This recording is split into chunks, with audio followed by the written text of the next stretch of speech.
Megastar Shakib Khan ভাইয়ের upcoming movie rock স্টারের animated টিজারটাকে কতবার দেখেছেন? ভাই আমি এখনও দেখছি, অনর্গল দেখছি। আমার কাছে ভাই খুবই ভালো লাগছে, ভীষণ ভালো লাগছে।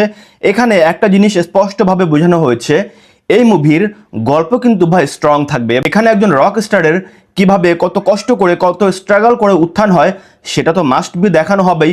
এবং তাকে পতন করার জন্য হয়তো বা অনেকে অনেক রকম চেষ্টা করবে, কিন্তু সে এটার কাছে হার মানতে চাইবে না। আমার কাছে তো টিজারটা দেখে এমনটাই মনে হয়েছে। দেখুন টিজারে এখানে স্পষ্টভাবে আমরা দেখতে পাচ্ছি যে একটা পাখি আকাশ থেকে উড়ে যাচ্ছে, হঠাৎ বজ্রপাত হলো এবং পাখিটা আস্তে আস্তে নিচে পড়ে গেল। একটা বাচ্চার চোখে কিন্তু আগুনের ফুলকি দেখা গেল। পাশের রুমে একটা মেয়েকে দেখা যাচ্ছে, হয়তো ছোট সময় তাদেরকে অনেক দুঃখ কষ্টের সম্মুখীন হতে হয়েছে, এটা এখানে দেখানোর চেষ্টা করা হয়েছে। তারপর অনেক মানুষের হট্টগোল, অনেক মানুষ এখানে এনজয় করছে, একজন রক স্টারের হয়তো পারফরমেন্স তারা উপভোগ করছে।